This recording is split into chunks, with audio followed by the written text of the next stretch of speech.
Hello again everybody, and welcome to the next video in the hand feeding instructional series. This video will be all about the hand feeding station itself. The preparation, holding and serving of the hand feeding formula to the baby birds. The actual part where the hand feeding takes place. This will be a little different from my other videos. I will not have anything prepared beforehand. There's too many moving parts, too many things to remember ahead of time. So what I'll do is just go through the process of preparing, holding and serving and show you each part as I come to it. And first I'll give you a little overview of the pieces of equipment that I have here. Give you some options for cheaper equipment if you don't need exactly what I have here. If you're only doing one or two clutches, you don't need quite the same level of stuff that I have here. And I'll do a little show and tell about why I picked what I do have. I'll have assisting me today a couple of friends. They'll be in and out. A couple of the cockatiels, the mommy and daddy bird of the grow-up cage. Here, maybe in a little bit. So first off, the most who will benefit the most from this video. First, it'll be the people who have or who will be getting a hand-fed baby from me. It's always good to see where they came from and how they were hand-fed. Next will be people who are thinking about doing some hand feeding themselves. They have a clutch or they have parents that might be having a clutch, and they like to do a little hand feeding. And they like to see how easy or how hard it is, and just what they would need to have prepared beforehand, and what they would need to do during the hand feeding itself. Of course, there will also be some other breeders or people who are experienced in hand feeding or have been doing it for a while and kind of want to see what my setup is. That's all fine. Whatever helps the health and happiness of the baby birds that will be coming through. It's all good. So first I'll go through and do a little show and tell about my equipment here, what I have, and what you will need. First off is a table, obviously. Something that has a laminate or a plastic, glass, or stainless steel surface, smooth. Something that is scrubbable, that you can clean. Bare wood is not good. You just can't clean it. It will stain, it will get damp, it will grow mold, bacteria, and a host of other bad things. You've got to get off that's my top camera there. Come here, you. You can use a kitchen table as long as you don't mind having it full of bird poop and formula specks. You get off there. Bring everything.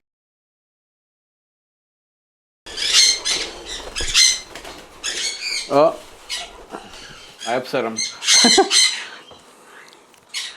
A kitchen table can be, as I was saying, a kitchen table can be used. Kitchen counter, always good to something that you can get your legs underneath so you can get up nice and close. So you don't got to worry about feeding from too far away.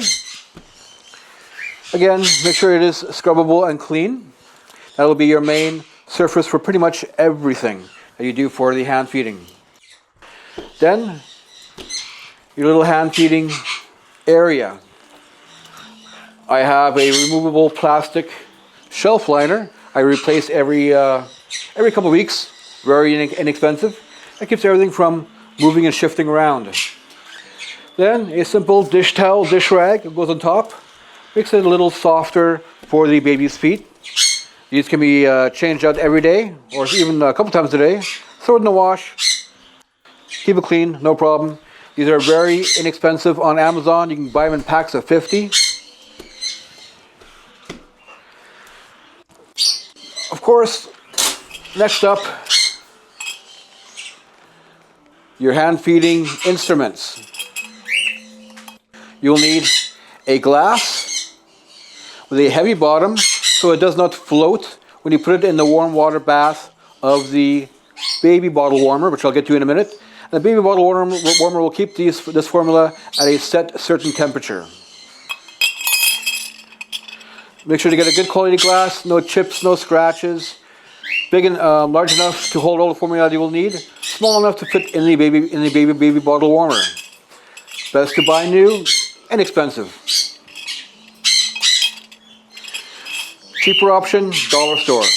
More expensive option for professionals are the borosilicate glass laboratory beakers. I've tried them. They are quite expensive. They don't really work any better than this, but they do look a little nicer. And once in a while I'll pull one out and use it just for fun. The syringe.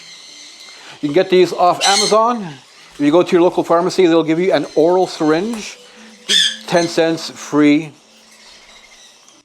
Make sure you get a good one that has a black rubber washer around the plunger.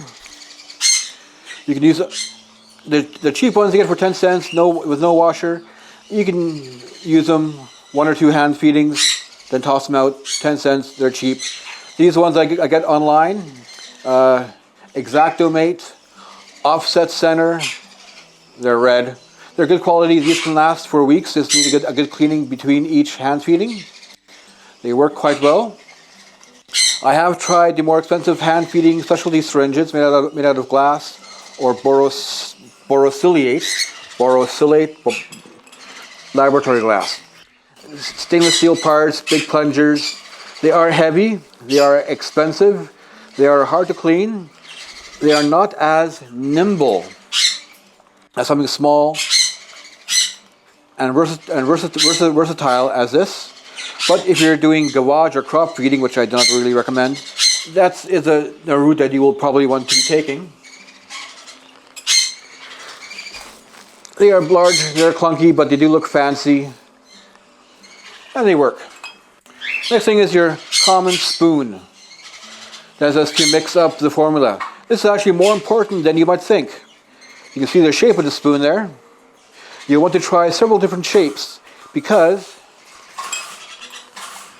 as you are stirring the formula, certain shapes will splash back on you. And you will end up with little flecks of hand feeding formula all over your surface, all over your shirt, all over your hands. For some reason for me and this glass, this shape works very, very nicely. It's hardly any splashback at all. Other shapes, it's like half your formula ends up on the floor. So next is the scale. Scales are important. You want to get, it does not have to be really accurate as to what the weight is. It does have to be very repeatable. So that means that when you turn it on, you put something on. When you wait for it to reset, you put something on. It'll give you a reading, 347.5. You take it off, you put it back on, 347.5. You take it off, you put it back on, you see what I mean? You get the same reading each and every single time. This is important because you are working not with weights, overall weights really, but you're working on proportion when mixing the formula. That means that if you are mixing up 100 grams of formula, you'll be using 75 grams of water and 25 grams of formula. It doesn't really matter if the scale reads wrong and you're really using 101 grams of water, as long as you're getting the same weight and using the same ratio for the formula.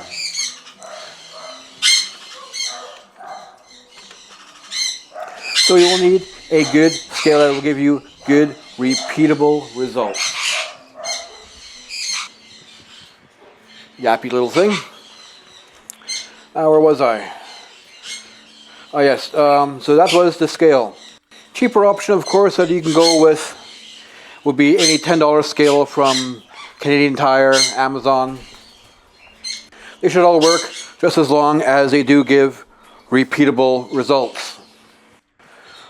This is a laboratory grade scale. Didn't cost too much, but it is nice to have something that you can rely on long term. Fancier, of course, you can go higher grade laboratory scales. $200-300 only really needed if you're doing large volumes of very high value and risky birds. Next part of the gear is a little spare glass, just a safe place to rest your implements on, and if you put a little bit too much water in your cup when measuring out, safe place to put it. Next up is the baby bottle warmer. This is the device that I use to keep the formula at a certain set temperature. This is very important. Some people do like to use a bowl of warm water that they set their formula in. Problem with that is the warm water that it will cool rather rapidly, resulting in a difference of temperature in your formula over time. This temperature difference can be quite drastic at times. You can get baby bottle warmers for relatively cheap, $20-30 off Amazon at certain stores. Most of these cheap ones do have a dial to set your temperature. It can be used, but it is a bit of a pain and only to be used short term. Those dials don't really set a certain temperature, it just sets the heating element inside to a certain power level for the most part. This means that the longer it stays on, the warmer it will get inside, and it will give you a change in your temperature of your formula. Not good. What I have here is a digital baby bottle warmer. Cost me maybe $80, $100. And what I can do is I can set it to a certain temperature. For me it is 105. That will set this water inside to that certain temperature, and it'll maintain it there. A cool breeze comes by, it'll warm it up a bit. On a hot summer day when it's a little bit warmer in the nursery here, the heating element won't come on that strong. It'll keep it at a good steady temperature. Of course, you can go more high tech. There are some very nice laboratory grade heating elements. They look a lot like the scale here, only the platform heats up. Inside there's a little motor, and you have a little magnet, a little plastic coated magnet in the shape of like a pill. You put it inside, turn it on, and the magnet in the warmer will spin the magnet in the formula and keep the formula circulating. So as it gets heated from below, it will stir the formula and make sure it is well mixed. The temperature is consistent throughout the formula.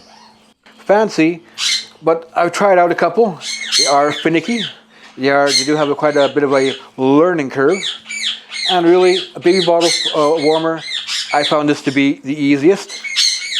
Although if you are doing high volumes, and I've seen some very nice high volume hand feeding stations, what they do is that they have a sink on the table.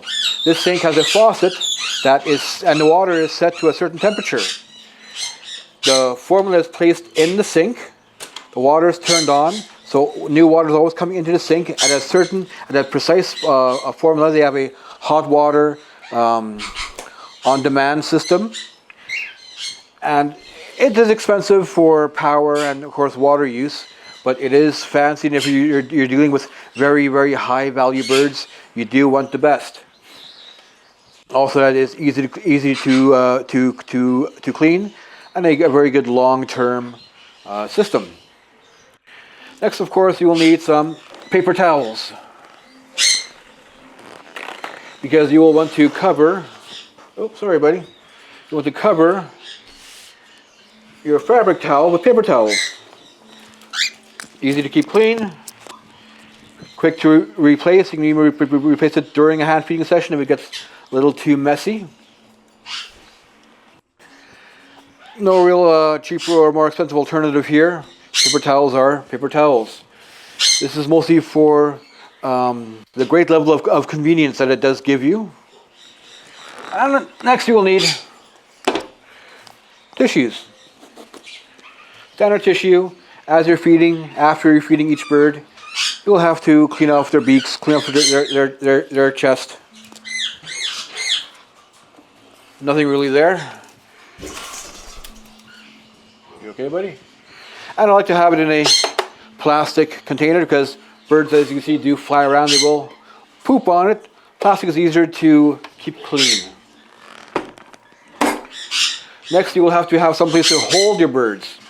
Then I use these plastic containers. And of course, clean as you go.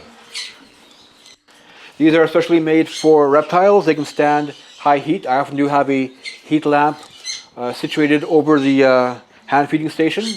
It is not in shot, but it is currently pulled up to the ceiling just so everybody can see what I'm doing here. The heat lamp usually sits right around here. I use a heat bulb in the colder months. Keeps all the babies nice and warm. I used to use a heating pad underneath all this, but it was nice to keep the baby's feet warm. Not really necessary, and heating pads do tend to get dirty. I got to clean them up quite often. And whenever you have something warm and something that's moist, the hand feeding formula and all this stuff here, and a source of protein, again the hand feeding formula, you will get quick mold growth. But back to the containers. These are made for reptiles. They can stand the heat without off-gassing anything toxic. They are strong. It'll last for a long time. Inexpensive, probably $20 each, if that. Cheaper, of course, you can use dollar store plastic tubs. You just have to replace them more often. That kind of plastic does not clean up very well. This stuff here does scrub, and it's, you can get it pretty clean. Top of the line, you also go for small 2-gallon, 3-gallon glass aquariums, but it's a bit of a hassle. And of course, you want to go all the way. You can, the best thing would be to use stainless steel containers of a certain shape, but you wouldn't be able to see inside of them. Also nice to be able to see your babies. I have one for babies about to be hand fed, and one that are finished, so I don't have to stand up and go to the brooder between each baby. Of course, they will need the lids. Now, moving out from the immediate environs, you will see that I have this probe here. This probe is connected to a thermometer that I have hanging on the wall here. You'll see I have quite a bit of stuff along the back wall. This connects to the one over here. This goes into the hand feeding formula, which in turn goes into the baby bottle warmer, and this will show me exactly what the temperature of the formula is inside, so I do not have to rely solely on the temperature reading on the baby bottle warmer, because this temperature reading is not set the same as what I will want to be feeding the formula at. The formula has to be fed at between, let's say, 39 and 43 degrees Celsius. The best temperature is 42.2 degrees, but if I have it anywhere between 41 and 42.5, I'm pretty happy with that. It's important to have a good temperature probe that can stay in the formula, which means that you will have a display on the wall, easy to read. You can go cheaper. A baby thermometer, oral thermometer can be used and put in there, but it tends to rattle around a bit. It is cheaper, but it is cheaper than might be what you have on hand. And there are various digital cooking thermometers, temperature probes. You can get for $10, $15, $20. Just something that is important to constantly monitor the temperature of the formula.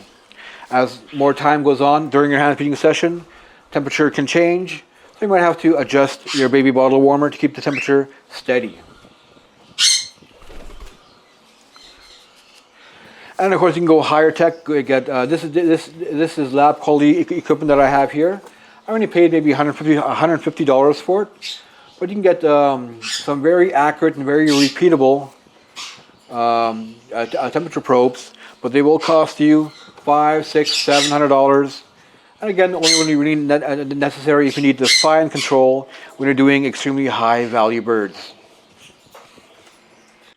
Next piece of important equipment is, of course, here a microwave.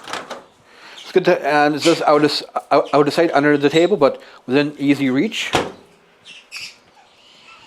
Doesn't want to step up today? No? You okay? And this is used to heat the water that you'll be using to prepare your formula. You put the water in the glass, put the glass in the microwave for a certain amount of time. I'll go into more of that later. Get up to a certain temperature, and then you add your formula. By the time you're all done and putting it into the baby bottle warmer, it'll be just right. And the baby bottle warmer will be able to maintain that just right temperature.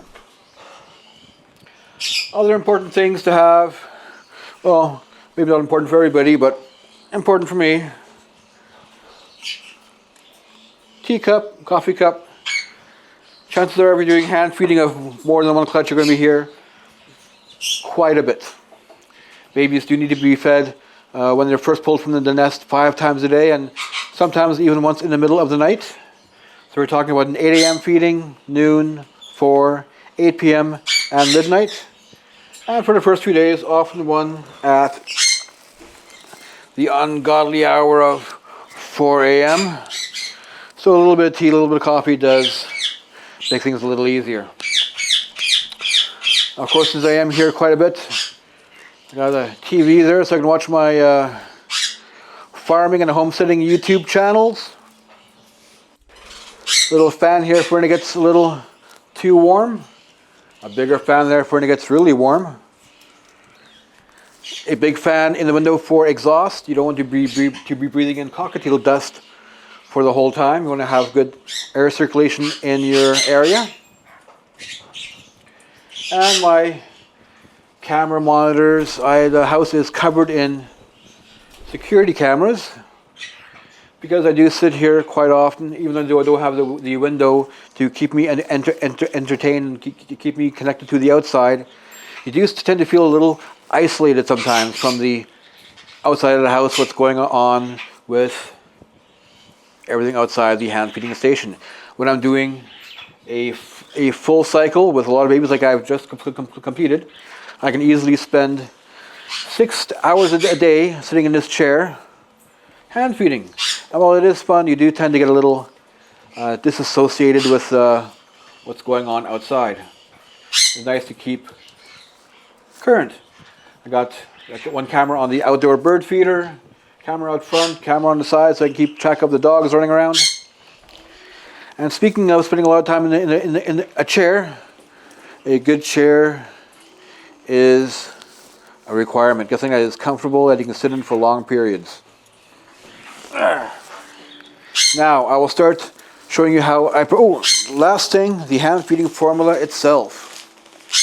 I use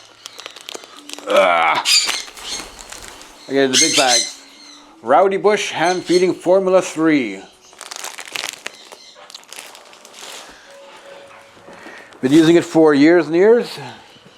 I found it is the easiest to use and gives the best results for the babies. It is a little pricier than other brands like KT, Exact. But it has a good high fat content, high protein content. And most of all, it is easy to mix and it makes for a smooth formula, which makes for a smooth delivery through the syringe. Of course, some people like to use a hand feeding spoon instead of a syringe. The hand feeding spoon is like a regular spoon, but it has the sides curled up and to make a point in front. And this can be used to feed the rougher or coarser or thicker hand feeding formulas. I've tried it, didn't like it, made a whole bunch of mess, and you can't really measure how much is in each spoonful and how much you eat and how much gets tossed away. With a hand feeding syringe, this is a 10 milliliter, 10 cc syringe. The only size that is really useful. Smaller, you'll be going back in and out too often. Larger, formula will get cold in between dips. But these syringes, at least when new, they do have graduations on them. From 1 to 10. Even when they do wash off, you know that half is 5, a quarter is 2.5. and so on. So now I will go into the actual preparation of the hand feeding formula itself, how I make it, how I mix it up. First thing I do is get the baby bottle warmer warming up. Takes a few minutes. Cheaper ones will take longer.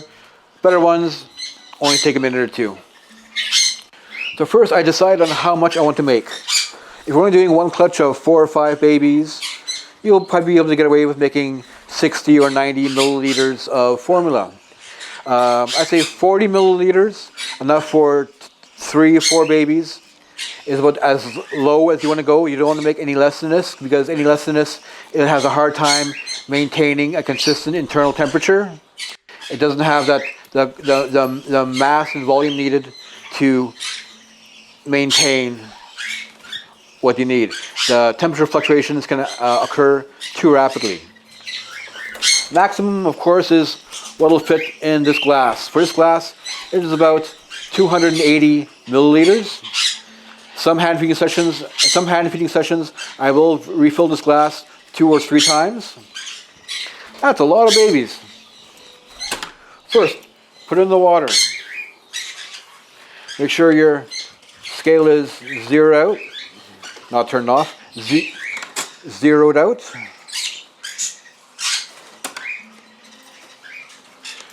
And I always use bottled water. Don't use tap water. Tap water has chlorine and other things to make it clean.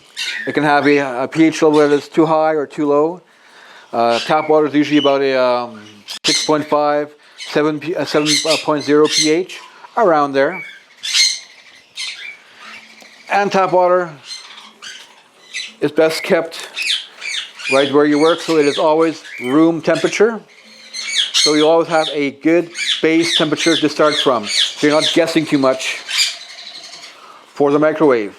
If the water always starts at the same temperature, put it in a microwave for the same time, it'll be the same temperature coming out. You just have to adjust by a few seconds on the microwave for the seasonal change and how warm your room is. So, bottled water. I am going to make here, let's make my regular dosage of 100, I'll make 200 milliliters of formula. I'll be doing a hand feeding right after the video here. And the babies do sound hungry. So I measure in 150. It takes a while to get good at it. You'll go over and under quite a bit, often. I usually get closer than that. The syringe. I put some back in there.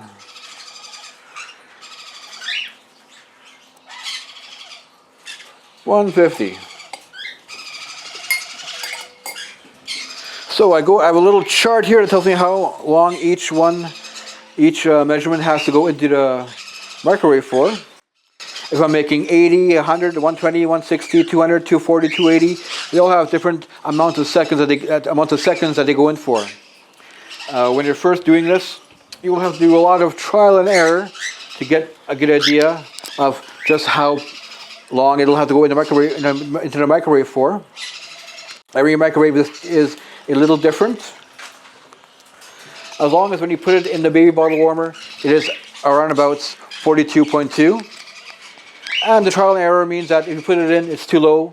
You have to wait a little longer before the baby bottle warmer will bring it up to temperature. If it's too high, take it out and let your fan cool it off a bit, stir it up, put it back in. And each time you make your formula, you can adjust the temperature, the time on your microwave to get closer and closer. And when you get it just on, make sure to write it down. So for 150, I have 31 seconds.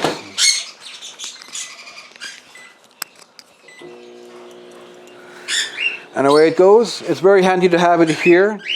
Believe me, if you have to walk across the room or into another room to use the microwave in the kitchen, that gets old very fast, especially in the trial and error state. Oh, you're pretty. Oh, you're so pretty. Oh, you're so pretty. He is my daddy bird in the grow up cage. The mommy bird is up there.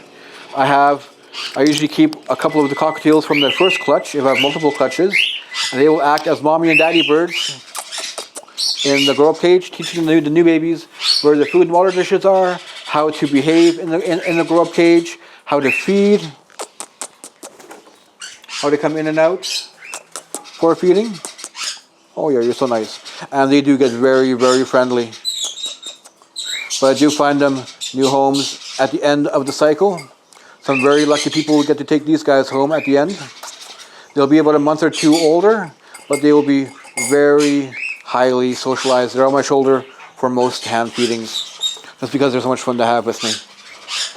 So, that warmed up. Time to add the formula. I keep mine in an old yogurt container. I have tried so many different containers to hold the formula. The 4 kilogram yogurt container works the best. I've had this thing for years, no problem at all. Can't get much cheaper than free. You just gotta buy the yogurt and then you gotta eat 4 kilograms of yogurt. But since it's made to safely hold dairy products, it'll hold formula just fine. So I'm going to measure out to make the 150 into 200 because the formula takes 3 parts water to 1 part dry mixed formula. You always have to measure by weight, not by volume, because the formula can compress. It's like baking and using flour in baking to make bread. You always got to measure by weight, not just by volume, or use sifted flour, but that's not really exact anyway. 150, so I'm looking for 200. 167. You don't want to spill and make a mess. It's okay if you go over a bit because it's easy to scoop some out. And here you can see why it's important to have a good scrubbable top, because you'll be cleaning this tabletop very, very often while you're hand feeding a clutch of babies. When it's owie, owie, owie, owie. Hey, be careful there. A little overexcited. That's close enough. You don't have to get it exact on. Variation of 0.5% is not really going to make a difference in the finished product, really. Let me take our glass. Again, why it's important to have a clean surface. Things can touch the surface and you're not going to worry about it. Mix carefully. Try not to spill too much. It does take a bit of mixing. You want it to get as smooth as possible. You don't want any lumps. That'll just get stuck up in the hand feeding syringe. While I'm doing this, while I'm mixing this, I'll tell you about the importance of lighting. It is good to have very bright, good, natural spectrum, full spectrum lighting, along with a little bit of warm or soft white light in here. You want a lot of light because you got to see what you're doing. You don't want to have any shadows. You'll need a lot of direct and indirect light. I know you can't be hungry. You finished hand feeding a month ago, but they're just interested in what they see.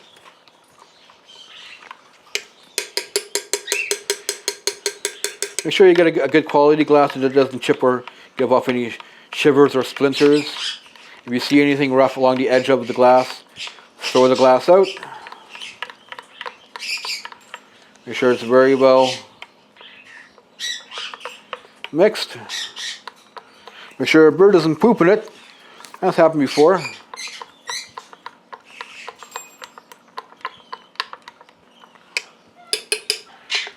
After a while, you'll be able to tell by the consistency if you have any mistakes made in the preparation.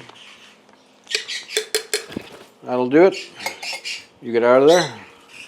Stick it in your baby bottle warmer. Stick in the temperature probe, and then wait for the temperature readout to go. 38, 39, 39.6, 39.8. It takes a while. 40, 40.1. 40.2. By the time I grab babies out of the brooder and start hand feeding, no, you don't. It'll be up to 41, 42, just exactly where you want it. Of course, you do have to test each batch because you can never trust electronics fully. What I do is I take a little bit, put it on the back of the hand. It will feel hot, just a little drop. It will feel too hot to serve actually, because we are used to having food at a certain temperature.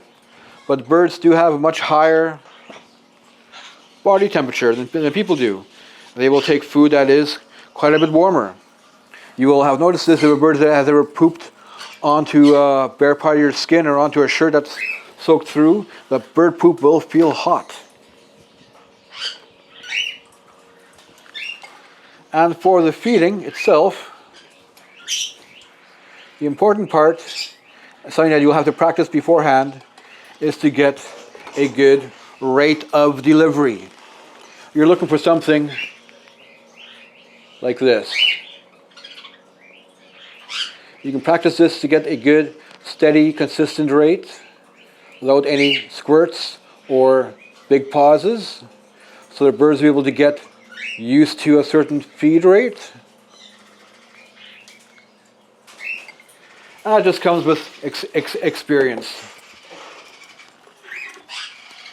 Now these guys look like they want to taste, so I'll give them a taste, because no harm in a taste unless I give them one. They're not going to be happy. That's all they wanted, was just a little taste.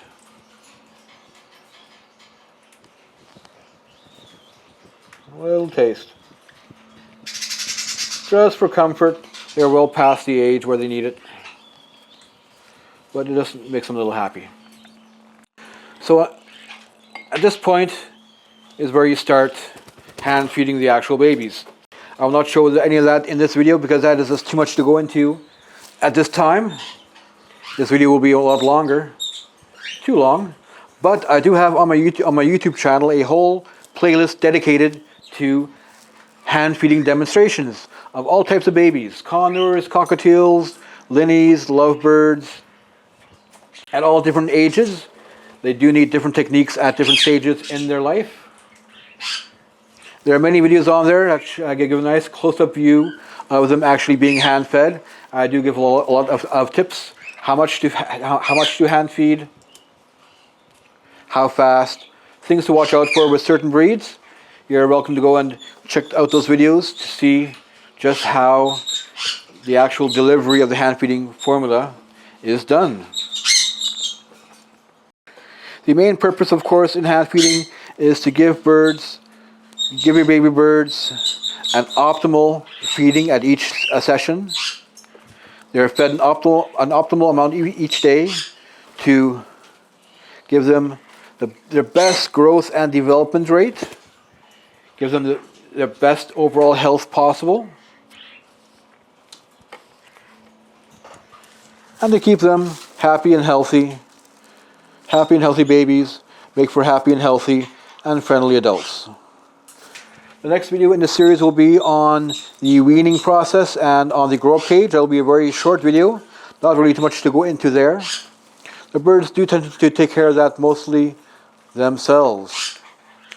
The important thing is to keep in mind when setting up a hand feeding station is don't go too cheap.